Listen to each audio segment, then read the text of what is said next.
IVM. Brum, brum, brum. Hands gloved and fully geared, she rides along mountains and unexplored roads covering miles. She is Miss Bold and Beautiful, free-spirited, has a heart of gold, and is usually all smiles. The motorcycle is her best friend, and she has been touring and organizing expeditions. A crusader fighting body shaming, she clearly believes beauty is beyond conditions. She is vocal, she is fire, she is an inspiration. Ride along with me as I welcome biker, fitness expert, and a very dear friend, Anita Krishnan. Oh my God! Hi Anita, how are you? Hey, hi, I'm good, Almaz. It's so good to finally connect and meet you in person. I think, it's been many years that I've seen you. Yeah, so I've known Anita back in my 20s, and we've had a friendship of fire and ice, and we've had velocities of madness, pun intended there. She's laughing. She's laughing. Well, we've actually hung around a lot in our teenage years and, in our 20s. And this is so beautiful to connect here. Anita, किसने सोचा था कि हम इस मंच पे दोबारा connect करेंगे in a reunion where both of us have found our calling and passion.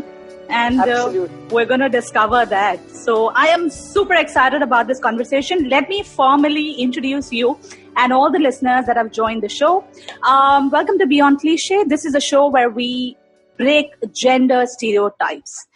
We have a lot of fun talking to our guests, but this one I promise is going to be fun ka full-on dose because Anita is super fun. She can talk a lot.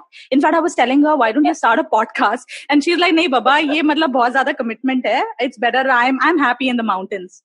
So there's a lot to discover about her. But on a formal note, let me introduce Anita. She's a biker, adventurer, and traveler. She is actually the Indian president for WIMA, which is Women's International Motorcycling Association. She is also the Indian ambassador for Women Riders World Relay. She is also a strong voice against body shaming. She was the first runner-up Miss India Curvy 2019 and a subtitle winner Miss Bold and Beautiful. And she also lives life queen size. So that's Anita Krishnan for you.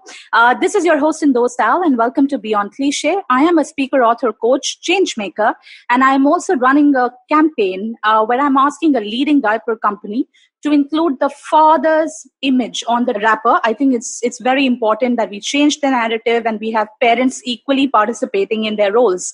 If you believe in this cause, please go to www.change.org/papapampers2. I'm in conversation with Anita Krishnan, and I'm going to be right back after a short break. Have you ever wondered how successful people do their thing? How do they navigate the challenges they often face? Are you wondering about the future of restaurants, film, education, technology, and everything else in between? Hi, I'm Gauri Devidayal, best known for being one of the brains behind The Table, an award-winning restaurant in Bombay. One thing my life as a restaurateur has given me is the opportunity to meet with some truly inspiring people, most often just by chatting with strangers at the community table. And that's what this podcast is about. It's about learning the new dimensions of business and understanding how different people swim this sea. It's an opportunity for me to pick their brains and ask them all the questions on my mind, whether it's about learning from their past experiences or talking about future trends. Through their journeys, stories, and insights, I hope you too, like me, will come away inspired and energized. So come, join me every Wednesday with your favorite drink because this round is on me. Hello and welcome back to Beyond Cliche. This is Almaz, and today in the studio I have with me biker. And this is someone who I've known for a while now, and I never really asked her this question. So this is going to be my first question to her, which is, आप बचपन में कौन से खिलौनों के साथ खेलती रहती थी? Because I remember playing with a tea set. What were you playing with, while you were a child? Yeah, so even I think I remember playing with a tea set. I mean, this is a question that I really haven't visited in a long time now. So, wow. Yeah, it's a nice question. Yeah, so I think I also played a lot of kitchen set, and I also played a lot of doctor and all of that. Right. But yeah, I So never. You never played with cars or bikes as a child? No, never. So we are going to explore that journey of how did you land up from the tea set to cars to bikes actually, and doing the work that you're doing. So I remember, Anita, you spent a large part of your teenage life in your 20s with events, right? And you were always this free-spirited person. You wanted to do not unconventional things. So did you ever think that you would get into this space, the biking space? How did it all happen to you? Yeah. No, so for me, I think I would proudly say that I'm married to a very right kind of a guy. I really proudly say that because I think before I was married, I did not really explore the adventure streak in me was always there, but I never got to explore it much because I was still trying to find out what is my calling, and I never really did understand it. Right. But my husband, he's an officer in the Indian Navy, and he's been doing adventure sports and stuff like that for a very, very long time. So initially when I was married to him, it came as a surprise to me. Although I love doing it with him, but yeah, I don't think that was an ideal thing for me then, because that was never my idea, of life. So yeah, I think he would be a very important. He would have a very important role to play in this this whole thing. This is how I started. I mean, started with a couple of short treks here and there, and then we would probably go to an adventure park and do some kind of an adventure sport there, like a rafting or whatever, stuff like that. So were you like a pillion rider on his bike back then, or you had your own bike? So we never had a bike then. We never had a bike, surprisingly. So there was this. So my inspiration comes from a woman. She's an Arjuna awardee. Okay, she has crossed the English Channel twice. She's a swimmer. Wow. Okay. She's into swimming. Yeah. So that kind of connected us, and then I saw her on a motorcycle, which was truly amazing. To see. I had actually never seen a woman on a motorcycle before that.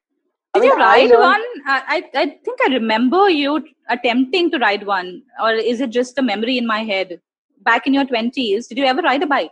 I did. I did learn to ride a bike then in college, and then I didn't pursue it though. I mean, it was just like one of those things that I wanted to do, but then I never did think that it's going to ever take me to places and take me to where I am today. Actually, I never thought that it's going to give me what I have today. Honestly, So this woman, I mean, I just saw her and I was really happy to see her riding a motorcycle, and then she inspired me, and she also gave me these. Sometimes you just need this push from somebody to cover something. Okay, so she even went to an extent of leaving her motorcycle at my house because she was going somewhere for a vacation. So she left her motorcycle and she said, you should take her for a spin sometimes. And so yeah, that's how it started. And then I told my husband that I think we should just get a motorcycle. So initially he was quite shocked. He said, this is one of those things that you've asked for, which like I keep exploring new things. So he said, you're never going to do it. Like you might just do it once or twice, and then it's just going to lie there. Then we'll have to do this extra maintenance and all of that. Right. So then I just said, no, I'm going to try and do this. And then I realized that I really started enjoying what I was doing, and and then when I started exploring places on the motorcycle, it was a different high altogether. I mean, I just thought I was this hero of my movie. I was like in the movie myself. So I think that felt really And good. What was this movie like? What are you doing in this movie? No, so it's like I always have this I always say this, that when you're and you must have even read like if you read quotes on motorcycles and bikers, you'll come across this quote which is like when you're like in a car or in a bus, or when you're in a train, you're traveling by any other means than motorcycle, you feel like there's a movie going on, right? I mean, each one of us has experienced this at some point in time where you're just thinking there's a movie going on, Right. So I realized that there's a movie going on, yes, but when I'm on my motorcycle, it's like I am in the movie, so I am the hero of my movie. So you're not watching something parde ke piche. You're actually, exactly. you're there. I'm in the action, Interesting. So that happened for you, and then you said, "Okay, I want the motorcycle," and the humble partner that you have, mine, yes. he said, "Yeah, let's go for it." And then your journey started. So Anita, and this is a question I mostly ask most of my guests that appear on this show, because this show is about breaking gender stereotypes. And if you intend to take up a profession that is not very common for your gender, there are usually some raised eyebrows and you have some inhibitions within and outside. What was your experience like when you took on this journey?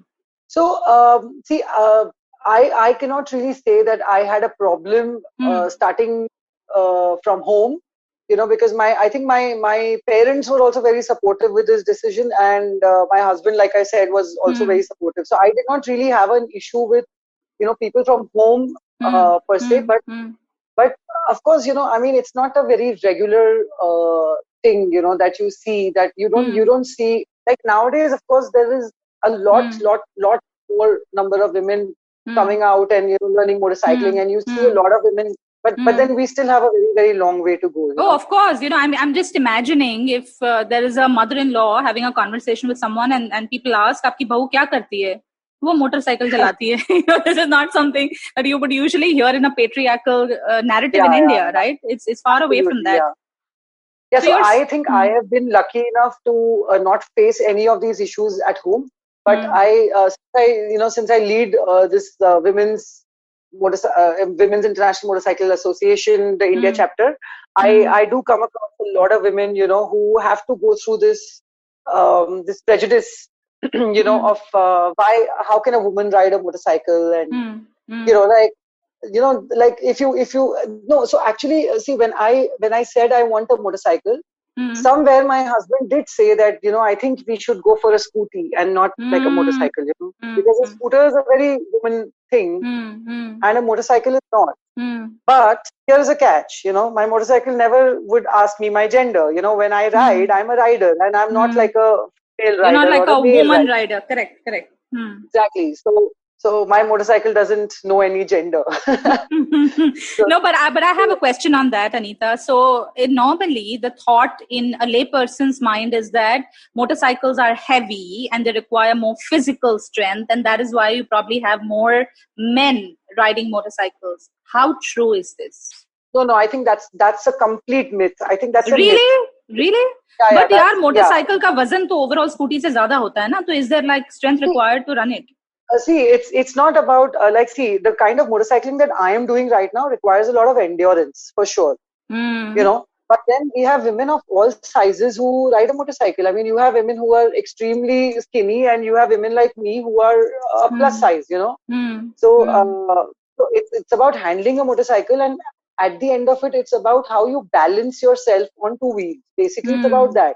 So once your motorcycle can be heavy, but once you start riding it, and once your feet are up, it's about the balancing that you do on a motorcycle. It's about your skills, and it's not about how heavy the motorcycle is. So basically, this looks like an advertising. This is actually, if I were to use the word Joel, because we have scooties for women. That's how it is advertised. And till date, I don't think we have a female ambassador for any of the motorcycles. You wouldn't see that. No, we don't. That's again one more thing that we do have female ambassadors for riding gears. Sometimes, like Royal Enfield has introduced riding gears for women. Finally, this is after I think I don't know how many years of probably women wearing gears that are made only for men. We don't find gears for women. That's the biggest challenge that we have as motorcyclists. And if we do have gears, sometimes made for women, they come in colors like pink and purple, with some embroidered flowers on it. So yeah, we do have issues like that when it comes to, there are issues like these. But yeah, I think, like I said, we have a very, very long way to go. I mean, we're still trying to build it up, and we're trying to say that we live in an equal society. Like even a community like motorcycling is it's not very, very biased as compared to maybe other things, but then there is still this gap, where absolutely, men think they are superior than women because women don't know to handle a motorcycle that well. And it just so happens that when you're on a ride, a male can also fall off from a motorcycle. I mean, it's a very normal thing, because losing balance on a motorcycle is something which is unavoidable. Like, you may be very, very good with your skills, correct, but you still might just make that one mistake, which might just be a little right, which you may fall with it. But that's not again about women or men, But what would be a normal reaction if a woman loses balance as compared to a man on the road? Like, what's the reaction, or what is how is it viewed? I'm just intrigued. So it's a very funny thing. Okay, so if you brought up this question in a conversation in a group of men and women who are bikers. Okay, so it's like men would probably say that when women fall, they would have at least 4 people, coming quickly to help them. Yeah, that is a stereotype too. Absolutely. Yeah, and then you will have, like, if a man falls, then obviously he has to struggle for the longest time possible alone. And then if somebody is like thinking, oh, poor guy, he's had a fall, let's help him, Right. So it's understood that women can't lift their own motorcycles and, they need help. That's pretty much I don't know why. Like, when I go out on a ride with my husband, who's also my riding partner. So when both of us go out for a ride, he ensures that never helps me to pack my stuff or, lift my, things for me, or because, when you're on a ride, it's an equal responsibility for each other, like we need to look out for each other. Right. And also that, you are riding the same amount of distance that, I have been riding. So your body is equally tired as mine. So, he tells me that, when you ride, you can't have these privileges. Right. So, which is a good thing. So I think you have a flip side also, where I think there are men who are thinking that, who are thinking of treating, their partners equally. Yeah. Then you have people who are amazed at, or who don't really believe that women can still do things like these, So we live in a very mixed kind of a society.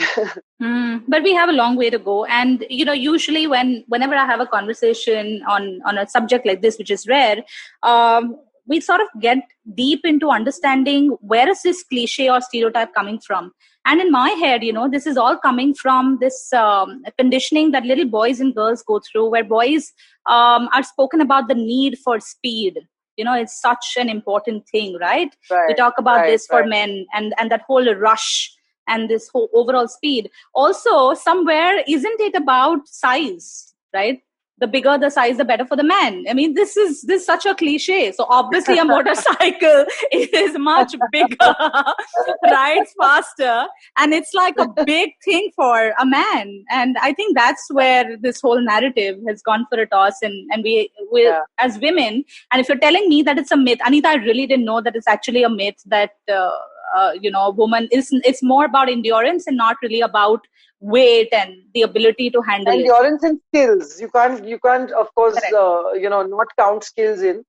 Correct. But see, Almaz, there's a thing here. Okay, so realistic. There are women who drive a car, right? But then now that there are more and more women driving a car, it's not very unusual for a woman to be seen in a car, right?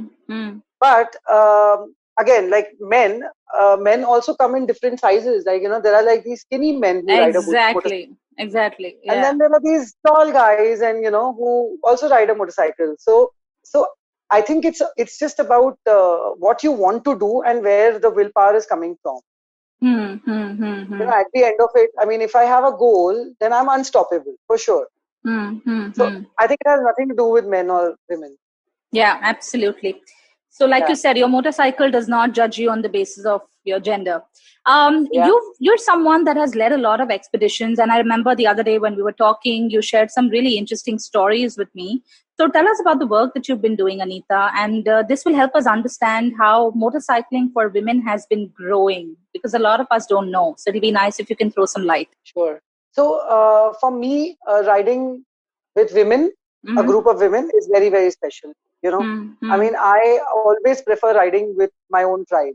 And I very, very, very rarely go with a mixed group where, you know, you have men and women both. Because I do think that, you know, there are a lot of women who want to, I've come across a lot of women, in fact, who want to ride a motorcycle, but they don't get the permission from home because, you know, ultimately, like, you know, people think that it's a very guy thing, so they don't want men hanging around, you know, stuff like that. So for the safety aspect, and then you're gone for like 15 days. Absolutely. And you're riding with unknown men and all of that, you know. So I think because of that, I did realize that there are a lot of women who want to go for these rides, you know, and they're not able to do so because of, you know, these mixed rides that happen. So I decided to start something wherein we have only women riders. Now, I sadly cannot get a crew which is all women. Otherwise, I would have loved to do that also. So like an all-women crew still does not exist.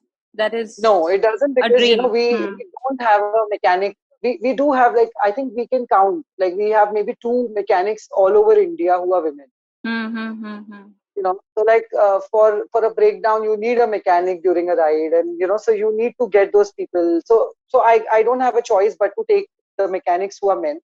But if I were given this choice, I would definitely take women on board, because it's a lot more fun to, you know, hang around with your own tribe and nobody's judging you, and you know, you can just be yourself, and I think people just rediscover themselves, you know. I mean, I've had people who've actually cried, you know, during rides when they've achieved something that they've always wanted to. You know, it's like a big deal, because everybody around you is always telling you that, are you sure you're going like for example, the expeditions that I take to Ladakh. Okay, so there are like in the biking community, usually what happens is when you buy a motorcycle, you always end up thinking that you want to ride all the way to Ladakh. Because, it's like a dream. It's like a biker's dream. Yeah, mostly for most bikers. Right. So you know, so but again, to fulfill this is another thing, no, because you have to either go with a mixed group, you know, or you have to ride alone, you know. So sometimes women don't prefer that. So I thought, why not introduce something which is all women, and you know, more women get this opportunity to join in and stuff like that, you know. So sometimes I have people who've been riding for 3-4 years and they've not been really able to achieve this dream of going to Ladakh, and you know, they have come on a trip with me and they've achieved that dream, and they've been so emotional about it, you know, like finally this is done, kind of a thing, you know, like when you think that it is impossible to achieve something, and then you just got it from somewhere. And believe me, it's not easy. You know, like to survive through that kind of a terrain is quite a challenge. It's very, very challenging. Right. Because it's not just about, I mean, you know, you have a lot of issues, like, you know, one, that the terrain is like that, then the climatic conditions is not very easy to ride into, you know. The oxygen level is sort of less there, so you need a lot of endurance that ride. And once that is done, then people, you know, like, I mean, your confidence level is like gone up there, and then you're just unstoppable after that. Right. So I had women like that, and I work with a company called Two Wheeled Expeditions. Okay. And yeah, so we are basically we organize tours of Nepal, Ladakh, Kerala, and Rajasthan. Okay. Yeah, so I lead the all-women tours for them. Wow. And you also are obviously the national president for the Women's International Motorcycle Association. So tell me more about what kind of cliches or stereotypes do you see there as compared to India? How is motorcycling for women viewed over there in the West or other parts of the world as compared to India? So you'll be actually shocked to hear this, that all over the world it's the same. Damn, really, it is the same story. Huh? But why? Why? It's just a vehicle, right? Why is there? So the WRWR that we spoke of, you know, so the WRWR was, you know, the prime reason for it to start. So let me just tell you what it was. Okay, so it was this So there was this one lady who decided, she was a rider. She is British, and she decided, she lives in Scotland, and she decided that she wasn't finding any gears for women. Okay, like just for women exclusive gears, motorcycling gears. But she wasn't finding those. And then, we always have to compromise, wearing something that doesn't fit us as perfectly as it should, because and your gears are very essential. It's like your second skin, when it saves you from a lot of fall and a lot of lot of hurt, basically. And also I'm thinking that there has to be a certain level of comfort. You're going to be in that gear for long hours, so you need something that's true to your size, fits you well, you enjoy wearing it. All of that is important. All of that. And then look good in the pictures also. It's very essential. Right. Is that more important for women as compared to men? I mean, that's just a question. No. I think that's again one more thing that, I think women are just vocal about it. Men love getting clicked as much as women do. But I think women are just so vocal about it. And we are not at all ashamed of that. We are proud of it, in fact. But is there I'm just asking you, are women in general conscious that do I have my kajal and lipstick in place where I'm getting clicked? Some of these things. And this is a question I even asked an athlete in one of the podcasts, that and it's not because women want to dress up. There's just an expectation for women to look good. It's just the sort of peer pressure. I think each one to his own on that. Each one to his own on that. Absolutely. Sometimes when I'm on a ride, I just don't care about the way I'm looking, but I'm still doing my Instagram videos, Like I might be burnt, I might be like sunburnt, and I might be like looking like shit.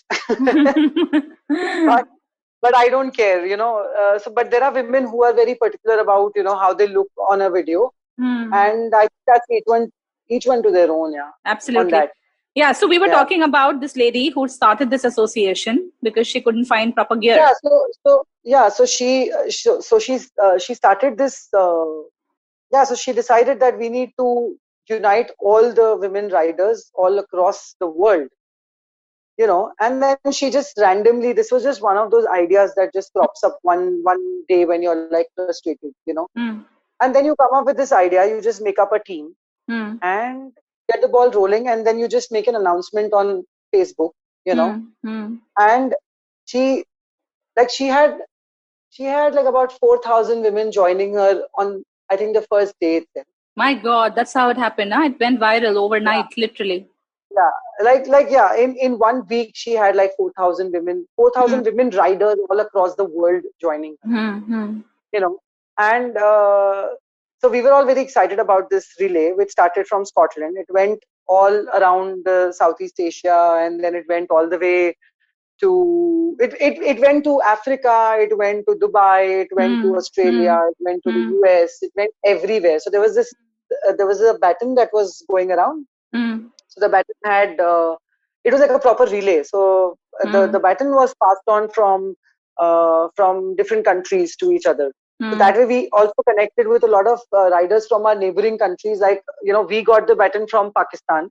So I was fortunate enough to be able to get it at the Wagah border, So great thing, I mean, it was like you're representing your country. Right. It's huge. Yeah. So, Anita, I'm super proud of you, yaar. Tu kahan pahunch gayi yaar? I remember our hangouts at Five Gardens, sipping chai, and you're at the Wagah, and you're saying, I was at the Wagah border. But yeah, it's a proud moment. I'm extremely, extremely proud of you. So you had this expedition where women were traveling across the globe, and you've witnessed, different types of women. Can you talk a little bit about? We're all connected now. Yeah, I'm sure you're a community. You're a community for sure. And when we talk about motorcycling, the thing is that even worldwide, it's the same story. I mean, it's a guy's thing. Worldwide, it's a guy's thing. Of course, they are far better than where we are. I mean, in numbers also, of course. But India, you're surprised. India is not bad at all. We were like, I think we had about 300 odd women riders who joined this relay. Everybody couldn't be a part of the relay because, like we had a whole route plan. Okay? So not many people could be a part of the relay personally, but people were connected to it virtually, And we found like 300 odd people who ride in India, and we didn't even know about this. Like most of us thought that India may have like about say about 10-15 riders from each state max. So what's the number? What do you think is the estimate of women riders in India? I think we should have more than 300 riders, and there are like that's a very low number. Yeah, that's a very low number, dude. We're a huge population. No, I think for India we're doing good. Believe me. Really? Oh my God, it's that scary. It's really really low. Yeah, in my head because we're a huge population. Almaz, I'll tell you my experience with this is that see if you go to a Punjab, okay, for example, you will not find people amused rather, you will not find amused looking at you on a motorcycle because in fact I wanted to ask you that, like, how do people view you? No, it's always been the culture in Punjab. Punjab mein you will find women riding bullets kheton mein. You'll find women who are wearing salwar kameezes and riding bullets. But क्या है logic क्या है? Why are they riding bullets in खेतों में क्यों riding? They've grown up seeing this, no? They've grown up seeing it. Bullet is a sentiment and it's an emotion in Punjab. It's not a machine. It's an emotion in Punjab. Yeah, but that emotion thankfully is equally shared, by both genders. Yeah, it is. Yeah, it is. But again, it is not a thing that you will see कि मतलब मेरा भाई मुझे bike दे रहा है ride करने के लिए, आप राइड पे जाओ, ऐसा नहीं होता है obviously. But I'm saying as compared to the other states and cities that I've seen, I have seen a lot of women riding a motorcycle in Punjab. I've seen some women on I've seen 1-2 women on a motorcycle even in a place like Rajasthan. Like just regular daily commuting, they do it on a motorcycle. So if you go to see that number, that may be a big number. You're talking about professional bikers. Community. Yeah, I'm talking about a community here. I'm talking about a biking community here. Right. So when you bikers are on the road, I'm just trying to understand, and let's say you have a stopover at a dhaba or something, how do people view you? Like, what's the reaction when people see a group of bikers that are women? So, I think people are very warm. Okay, I am yet to have an experience. Okay. I'm yet to have an experience where, of course, they are shocked. There are some people who are shocked out of their lives. I mean, because they don't know. Suddenly they see like so many women bikers with all those gears and stuff like that, and then people have a conversation with us कि कहाँ से आ रहे हो आप, and then we tell them like some 300 kilometers दूर से, and they're like 300 kilometer bike पे. Like, yes. And then like I've had a guy asking me one day, like these gaon ke people are very bhola bhala, they can just ask you anything. And when I do my Rajasthan tour, I usually go through these quaint villages of Rajasthan, okay, where they would have never seen a woman on a motorcycle. So if we stop by, say, at a chai stall or something, that's a break for us. And you don't find these fancy bars, you find like these small chai stalls and stuff. So अगर वहाँ गए तो एक uncle ने मुझे आके पूछा था कि बेटा कहाँ से आ रहे हो? Then I told him I'm coming from Delhi, and I had a couple of foreigners with me that time, all women, but I had a couple of foreigners. तो अच्छा दिल्ली से आ रहे हो, सबको लेके आ रहे हो आप? मैंने कहा हाँ. Then he's like, अच्छा आप शादीशुदा हो? I was like, हाँ मैं शादीशुदा हूँ. Then he's like, पति आपको कुछ बोलते नहीं है? Like नहीं, उन्होंने ही बाइक खरीद के दी है मुझे. He must have been out of his wits wondering ये कौन से किस दुनिया के लोग हैं जो अपनी बीवियों को अलाउ करते हैं.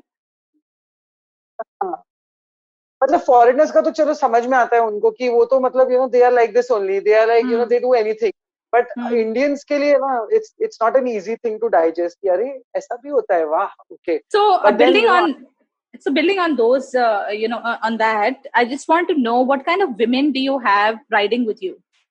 Like, are they regular homemakers? Do they have children?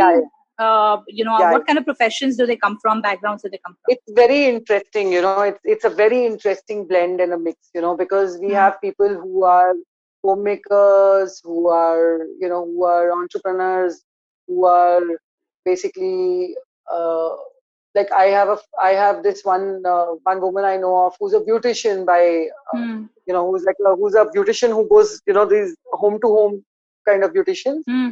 She's one of those, and she's taken on motorcycling, and like people who जो बिंदी और चूड़ी लगा के मोटरसाइकिलिंग करते हैं, ऐसे भी लोग, so we have people from everywhere, every part of the society, I think, Of course, it's quite an expensive thing to ride a motorcycle. It's not very, very economical or cheap, I would say, because you have to fill fuel, and then for bike ka maintenance cost, and bike is not it's not very cheap anymore, so yeah, people, but then we have students also जिनको है ना, like 18, 19 birthday पे mom dad ने gift किया है, right. and they're going around exploring the world with you. Yeah, like I had this one girl who had come with me, who's the youngest rider to do the Khardungla Pass. Khardungla is the highest motorable road in Ladakh. Okay. In the world, actually. Wow. So, okay. Yeah. So she's got a record of being the youngest to do that. And then I have this one friend who's a comeback rider. Like, she used to ride again motorcycles back in college, and now she's 50. And wow. And she's got 2 big sons. Like, one of them is gone abroad to study, and the other one is almost in college. So free, and now she's living it up. For sure. These are such inspirational stories. I wish we were able to see some of these stories mainstream. I think we still have a long way to go, where this is going to be part of our culture, and we'll have more such inspiring stories to us. Anita, in the last section of the show, we want to talk briefly about your association with body shaming, right? And you've sort of spoken about it. And you also participated in the Miss India Curvy 2019, where you landed up as a runner-up. So what is your definition of beauty? What is beauty? This is my favorite topic after motorcycling. See, in my case, Anita, I can't help it. My show is beyond cliche, and you've broken a very big stereotype when you talk about body shaming. So we have to talk about it. And this also goes back to our conversation back in the college days. We were always radical women that really believed that we are so much more than our bodies in the way we look, right? And we used to always have these conversations. I remember it. Right. I am not an object of desire only for the man, right? I'm a woman of substance, and I have so much more to offer. Yes. Oh, yes. So what is your definition of beauty? See, I think for me, beauty is about who you are, inside out. It's not about, beauty for me, I think, is the way you yourself perceive it, actually. I think beauty can be I don't have anything against people who think that wearing a red lipstick is beauty, because I think that is beauty for her. Absolutely. Right. So for me, I think if I'm comfortable in my skin, that is beauty. And I am absolutely comfortable in who I am. But I have had to go through a very of course it has been a journey for me. And that is why now I'm really, really this sort of an activist for body shaming, because having faced it all the time, and I'm a plus size fitness instructor, so that does not come with I mean, people don't expect a fitness instructor to be plus size ever. I mean, that's again a very cliched thing, that when you're a fitness instructor, you're supposed to be this extremely skinny and thin kind of a female. But my background. I've always been into sports. Yeah. So basketball forever. Yeah. I just played basketball. I played nationals last year. Like this. Oh wow. Last year. Okay. Yeah. In February, I had a nationals that I played. So I got back to my sport also after almost 20 years, I guess. So you're totally up. Yeah. So you know what? I'll tell you. This happened because I wanted to be a fitness instructor. I just decided that I have it in me to be a fitness instructor. And see, I have so over the years I've had some hormonal issues due to which I had gained weight. Okay. Now see, obviously you as a woman has to deal with a lot of issues when it's hormones, right? Anyway, and then you have this issue also happening. So there is a lot more to deal with in day-to-day life either ways, right? And then you have the whole world who's like forever trying to tell you how to kitni moti ho gayi hai. I mean, it's a very casual conversation that people have, not even realizing that, what does the other person go through? Absolutely, yeah. Because like moti is like, I was just having this conversation with somebody and I said, moti is just a regular word, like how patli is. Like if you call me moti, I'm not going to get offended because for me, I've come to terms with the fact that moti is just the opposite of patli. So moti is just a shape, it's just another shape. And round is just another shape. It's not like, if you're round, you have to be, disregarded or, looked down upon or whatever. But people sadly don't understand this, Yeah, because the society has their own definition of beauty, right? And it has to be in a certain shape and size. And color. And color, obviously. And then you also have these apps where you can make yourself patla and you can make yourself gora, And I'm just kind of thinking that abhi to ye conversation starter ho gaya hai ki, "Arey, you're looking good," or, "Tum kitni patli ho gayi ho." This is almost like when you meet someone, that's the first thing you share. Why? Yeah. Because we're so obsessed with the shape, size, and color of the way we are. Yeah.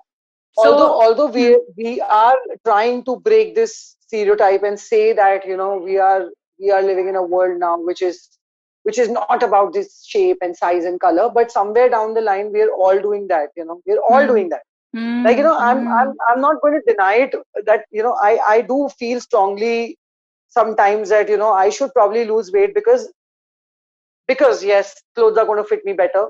But then I've also found this space where I find my plus size clothes easily now because India has opened up to a market for plus size, and so that's forthcoming. But we still again have a long way to go in this also, I mean, just a simple fact that even kids at like say 9, 10 are put on diets. Diet. Like I train basketball to kids, okay? And there are parents who come and talk to me about how their kids are putting on weight and what kind of a diet should they be following. Like at 9, 10, do you even remember following a diet? No. I don't. Definitely no. Yeah. I think this diet crap happened to me only when I turned 30 maybe. When I hit 30s, then I suddenly realized that before that I was all fine. I never wanted to be this thin girl.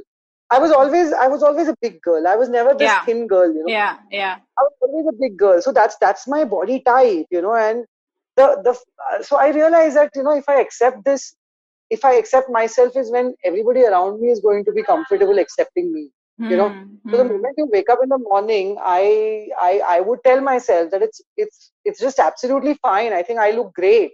And nothing should be able to pull me down. I mean, of course, it's okay to lose some weight maybe because, you want to just improve your fitness levels and get more agile and, with age catching up, you want to be this fitter version of yourself and all that. But it shouldn't affect your mind to that level wherein, you're emotionally traumatized, with being the way you are. But it's a long journey, like you said. It's not that easy to embrace yourself fully, right? When you have so many people talking about it. No, I also have these breakdown moments. Yeah, like I've had these breakdown moments when, like you've seen my brother. Like my brother's always been this thin, fit guy. Yeah. And yeah, like he was never into sports and he would never be exercising even as much as I do. But he would still have that body because that's his body type. So at times when we would go to like a wedding or like a family gathering or whatever, there have been times when people have said, "Oh my God, look at your brother. He's looking so much younger, and look at you. You put on so much weight." And it's almost like it's a crime. And you're like, okay, so now what? And then you go inside your shell and you're like, oh shit, now what? My God. My life is hell, and then there was a phase when I was thinking all this. And then I realized that this is doing me no good. I have to accept myself for everybody else to accept me, period. So I remember this the first time I walked into, I'm a group fitness instructor to add to it. Okay, so I'm not a personal trainer, but I'm a group fitness instructor. So you have so many more people looking at you then. Exactly. So I have like 20, 30, and I mostly train all women. So I have like at least 15, 20 women who are obviously judging me, So there have been times when I've started a new batch and I have just I've had to walk through this, this crowd of people where, everyone's waiting for their trainer. And I enter the class and nobody is even paying attention to me because they are thinking that I am here to lose some weight myself. And then I walk to them and I go and stand there and say, "Tada! I'm a trainer." Welcome to your fitness training. And fitness. I can see people I can see their expressions. There are eyes popping out literally. That what But then see, when my class happens, I've been fortunate enough that I've had people who are addicted to my classes, okay, and they swear by my classes.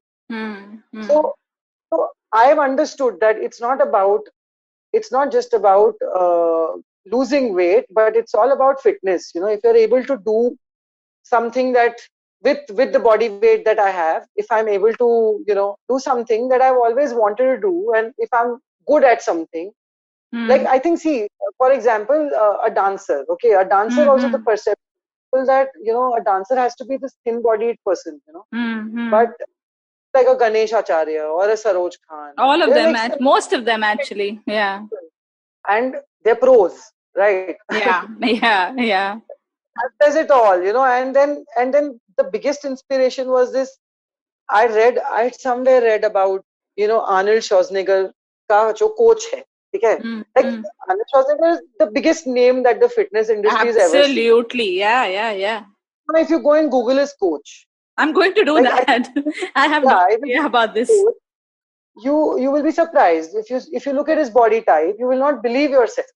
So and he had this one. I remember vaguely reading that a coach is never a good player, is what he said when somebody asked him that, look at you, why are you so fat? So he said a coach is never a good player, but he's made an Arnold Schwarzenegger, who's like the fitness prodigy. So I think it's just, I think all of us have it in us. We just need to believe in our own self, and there comes this one point where you break through all these things that these fake things that you've always believed that don't even exist, actually. Yeah. So Anita, I've always, you are what you make out of your own self. I've realized that, Absolutely. Anita, I've always known you as someone who is always trying to explore new possibilities, new worlds. You get bored very easily. And I think this time biking is a marriage for you. Yeah, it looks like that. A marriage which probably, I hope there is no termination contract there for you, because we would we would love to see you explore new roads and take this to newer heights. What's in store for you for the future? Have you really thought about what you want to do with this passion of yours? Of course, I want to be a 90-year-old on a motorcycle, like a badass.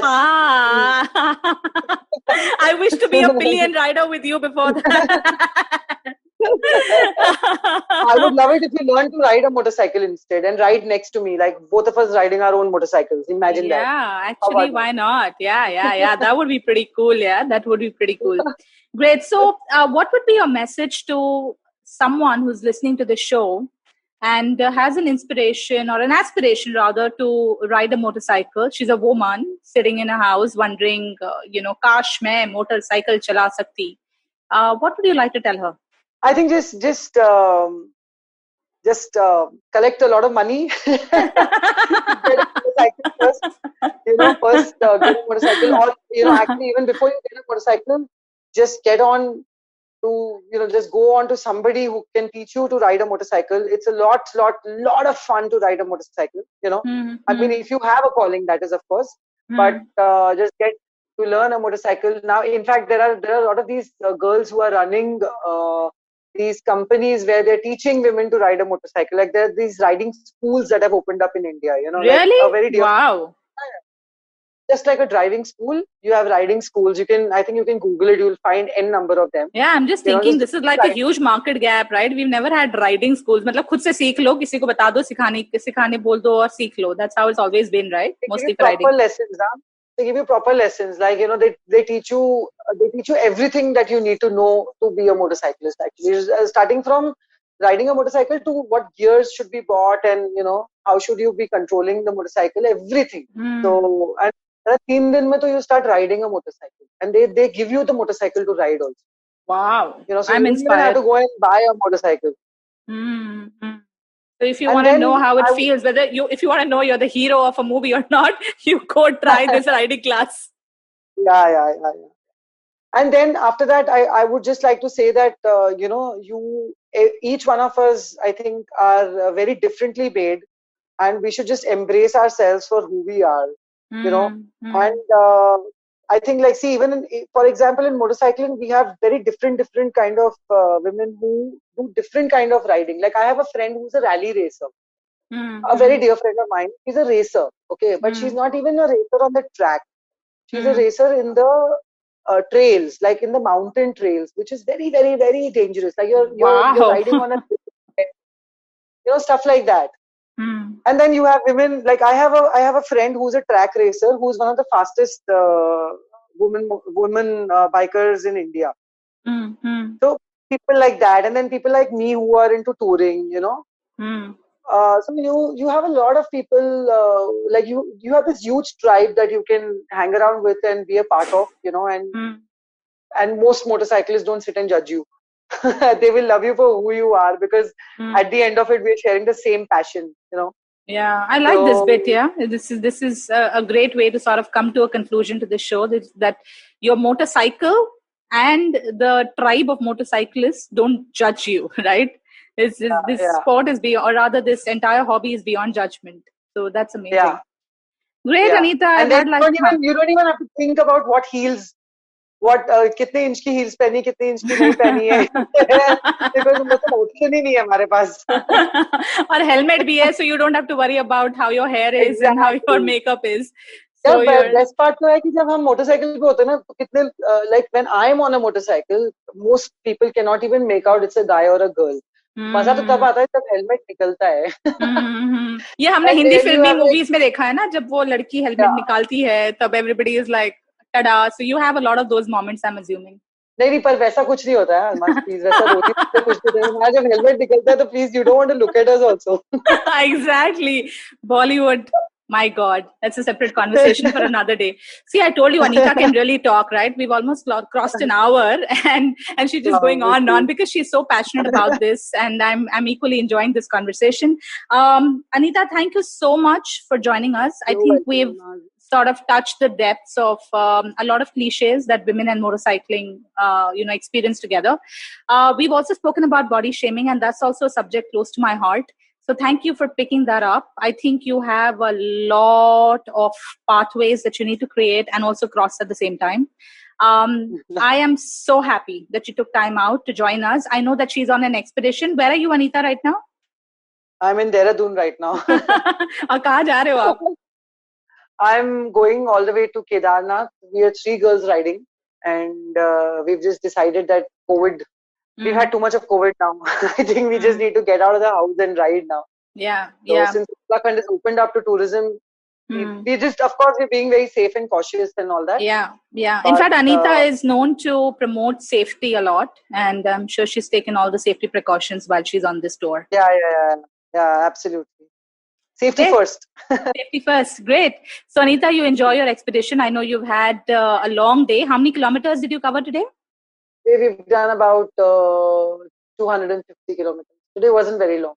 वाह, देखो college friend होने का फायदा ये है कि 250 kilometre cross करने के बाद ये लड़की मेरे साथ इस शो पे है, तो अब मैं उसका एडवांटेज नहीं उठाऊंगी. I want her to crash now. It's already about 9:30 in the night. So thank you so much for joining us, Anita, and I will catch up with you offline to explore more madness that's happening in our lives. Yes. Okay. Yes. Thank you, Almaz, for having me over. It was super. It's always been super talking to you. Yeah. Absolutely. Thank you for joining us on Beyond Cliche. This is Almaz, and today we had Anita Krishnan in conversation with us. She's a biker, adventurer. She's also a fitness expert, and she's a crusader who's fighting body shaming. Please join us again next Thursday, where we're going to explore the journey of another beautiful guest who smashed gender stereotypes. And also, don't forget to go sign my campaign. It's www.change.org/papapampers2. Daddies, diaper badlo. Aur agar badal rahe ho, to mera petition sign karo. Mommies, it's time to sign this petition, so don't forget to do that. I'm going to be back with you with another guest next Thursday. Till then, take care. Bye-bye. Stay safe. Ta-da.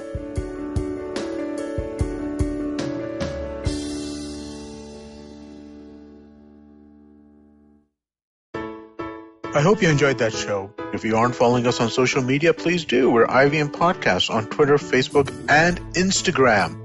I want to let you all know about 2 new shows that we've launched this week. The first one is Millennial Athlete, hosted by Tanvi and Shlok. Both of them are, they spent their life playing badminton, and they know a lot of athletes, and they want to talk about the particular challenges that athletes face. Really, really great conversations. Do definitely check that out. The other show that I wanted to mention to you that we launched this week is Naan Curry. Naan Curry is a show it's about food and the history of food and the economics around food and its consumption and all that kind of stuff. It's a really, really interesting conversation. It's hosted by Sadaf, an author chef and former MasterChef India finalist, and Archit, who is a researcher who writes on behavioral science and economics. Definitely worth checking out. Besides that, we had a great week as always, right? Great stuff on all the normal shows. Do check those out. But with that, hope to see you again next week. Whether you're an established sports person or a budding one, or simply a sports enthusiast, join us, Tanvi and Shlok. We are 2 passionate pro badminton players talking policy, mindset, and everything sport. So tune in to the Millennial Athlete every Monday. Only on the IVM Podcast Network. Trust us, it's gonna be lit.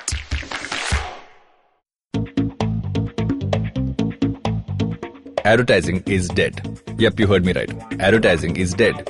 We're all in the content business now.